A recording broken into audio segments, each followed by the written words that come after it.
Good evening on this wonderful Jillmas Eve. And before we celebrate this Jillmas Eve by reviewing Eve Torres' figures, I wanted to read y'all a little poem that I wrote titled, "'Twas the Night Before Jillmas, Y'all." Let's begin.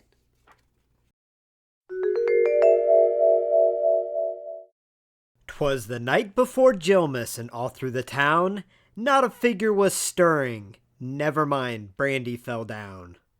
The stockings were hung on the shelf in alignment, even though Diva Marie didn't understand the assignment. Mayor Aaron lay all nestled in bed, while visions of Dakota Kai ran through his head. Co-Mayor Alexa and Diva Marie lie asleep in their gowns, while Robo-Tamina remained power down. Then, out of the room, there arose such a clatter. It sounded like that time I fell off of the ladder. I jumped out of bed with a thunderous yeet. I refused to be slowed down by the Legos under my feet. I crawled to the room to finally see an angel, a saint, a Santa, can it be? The magic man in front of me wasn't Saint Nick, although he did have long hair and was rather thick. Did you bring some presents for Jillmas 21? You're a little early, the month has just begun. He turned to me in shock with a staggering stance. Good Lord, you scared me. I almost pooped my pants. I popped up with joy and exclaimed, Oh my Lanta, Jillmas is legit. We even got our own Santa. Then the man turned with a dumbfounded look. You got me all wrong. I'm just a crook. My jaw dropped and my eyes opened wide. I looked at his bag, terrified what was inside. I got your Sashas, your Baileys, your Charlottes are all mine. Too bad you couldn't stop me in time. Just when I was overcome with a feeling of dread, a frying pan from the heavens came dropping on his head. Robo-Tamina, you saved our collection at will. I am here to protect LumberJillville. Yeah, you hit him real hard. You dropped him like Roddy. But to be honest, he might be dead. You need to help me hide the body. So I hope that you learned from my holiday home invasion that you need to lock the doors, no matter the occasion. Merry Jillmas to y'all, and to y'all, a good night.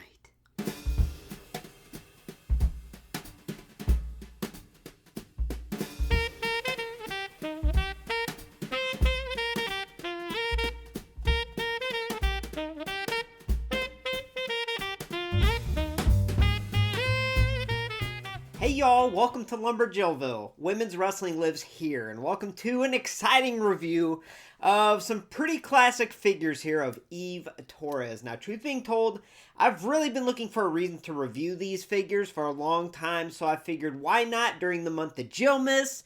We could have a Jillmas Eve Torres video. Get it? Yeah. Anyway, let's just dive into the figure review. Eve Torres from Basic Series 11, released in 2011. This attire is from the Fatal 4-Way pay-per-view, which took place on June 20th, 2010 in Uniondale, New York. On this night, Eve Torres would lose her Divas Championship to Alicia Fox in a 4-way match that also included Gail Kim and Maurice. Alright, so starting off with Eve Torres' debut figure. Now, this was released very early on in the partnership between Mattel and WWE, and early on in the line, the women's figures in the basic line had elite articulation and a lot of intricate paint detail. And yeah, that's pretty amazing to see, especially with how the basics are now, with not a whole lot of detail going on there. So yeah, it's really cool to go back and look at these older basics that have so much going on in them. Now, this Eve Torres figure is really hard to come by, and we'll talk about that when I have a comparison between this and her Basic Series 25, and talk about availability, price, and all that. But just taking a look at this figure on its own, I mean, it really does stand out, and it looks excellent. Now, that scan is very good, a very good sculpt, and remember, this is way before the TrueFX face scan technology, so as far as the likeness goes, I think they did a good job here. And it's drastically different than her Basic 25, so I really don't know which one I like more, but I think this does a good job. The hair sculpt is also awesome and very unique to her. The only thing is the paint application looks a little messy here on the forehead. I don't know if that's just mine or what. But either way, the head, the face looks great. Now, the attire on its own does stand out. It's like that bluish color with gold accents. My only gripe with that is the blue should be a metallic color to be more accurate, and it's not.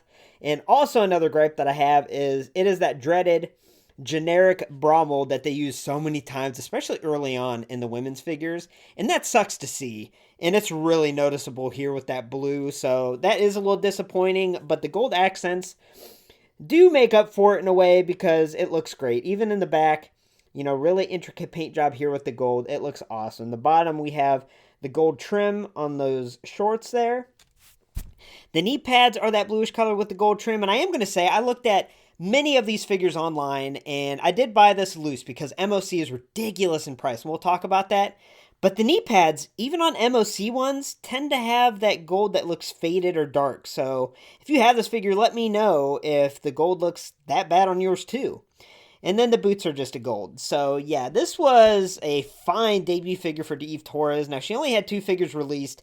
And this is an excellent figure, don't get me wrong. But I will show you the basic 25 figure and then compare them together and kind of show you which one I think is worth it if you're trying to get an Eve Torres for your collection. But yeah, she had a great start here in 2011. Eve Torres Basic Series 25 released in 2013. This attire is from Survivor Series 2011, which took place on November 20th in New York City. On this night, Beth Phoenix would retain the Divas Championship by defeating Eve Torres via a glam slam off the top rope in a LumberJill match. This attire was also worn on the December 26, 2011 edition of Raw, where Eve Torres and Zack Ryder would defeat the team of Natalya and Tyson Kidd. So as you can see here in her Basic 25 release, that scan sculpt, paint application on the face, whatever you want to call it, is way different than her original figure. You know, we'll do a straight up comparison next, but I honestly don't know which one I like more. I think this one looks good too. I think the sculpt is great. The paint application's good. And I really like that hair mold. It is a different design than the other hair mold. And yeah, I think it's a lot of fun. I think it looks cool. Now, what really stands out on this figure is the attire. Now, from a distance, obviously it does stand out with the white and the gold trim, but there are so many little intricate details that I'm blown away they put this much attention to detail on a basic at the time. Starting out with the top of her attire here where it says Believe. I mean, that's a really nice little detail there that is accurate. I think I just took off some of the paint on the top, actually. That's disappointing. Okay, so we're just going to cover that up, pretend that didn't happen. And then also down on the boots, it has a Believe 2, half of it in white, half in black, to kind of do what I did in my intro with the play of words here, and Eve is in black. So yeah, this white attire, I mean, it looks good, and even though we do have that generic top again, the way it's painted on really isn't as noticeable from a distance, but I have to tell you, now that I moved the hair and it took some, like, chunks out of the paint top, I have to wonder about the quality of the paint application on the top. But when the hair's in place there, you can't tell.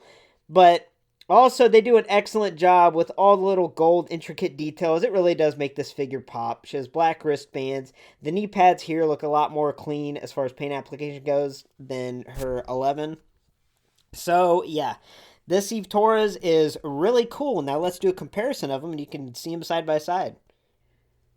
So now I wanted to do a little comparison between the two figures. In case you're wanting to add a figure representation of Eve Torres to your collection, maybe this video will help you decide which one you want to go after. Now, I do highly suggest adding a Eve Torres figure to your collection because not only are they both pretty cool in their own ways, but Eve Torres, in my opinion, was a kind of a trailblazer and ahead of her time in a lot of different aspects as far as women's wrestling goes. I mean, I don't think she gets the credit she deserves. And yeah, I think you definitely need a representation of her in your collection. But looking at her figures here, like I mentioned in the individual reviews, the face scans are drastically different. Now, this was, like I mentioned, way before the time of TrueFX face scan technology, so a lot of it is sculpting and paint application. And as you can see here, yeah, they look pretty widely different. And the main thing that stands out to me is on that basic 11, the eyes, I feel like they might be a little too small when they were applied. Whereas that basic 25, I feel like the eyes are a little too big. So I figure if the eye size was just in the middle of these two, it'd be perfect. But either way, it doesn't throw the figure off because I think they both still look good. And the hair sculpts are also pretty drastically different, as you can see.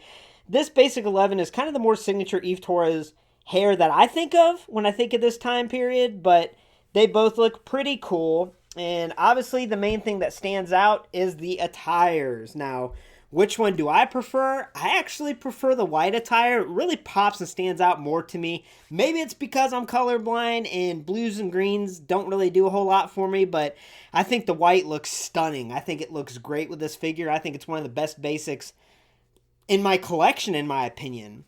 Now, this basic 11 is cool too, but I have to throw out a big issue here with this basic 11, and that is price and availability, because I was blown away when I was trying to hunt this figure down how expensive it was.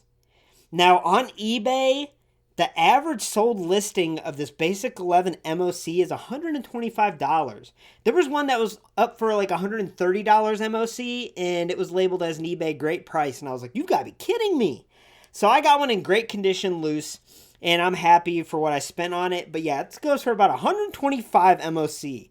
Now this basic 25, it goes for $20 MOC. You could get it pretty cheap, and there's a lot of listings on eBay and Mercari right now.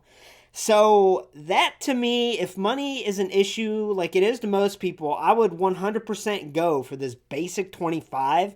Because even though this basic 11 is an excellent figure, if you get this thing MOC, you're probably not going to want to open it because of the value of it. And it really does look good MOC. And the box at the time, too, was very toyetic as far as keeping the figures mint on card and displaying them. So if I would have got this basic 11 MOC, I would have had a hard time opening it. So yeah, I mean, make your own decisions. And if you're an MOC collector, I would suggest spending the extra money getting this basic 11. But if you're a loose collector, you like to take a look up close, maybe even review them, I would go for this basic 25 because you can get it for $20 MOC. So before we go into the scoring of the two figures, I just wanted to show you a little piece of Eve Torres memorabilia that I have that is one of my favorite pieces in my collection.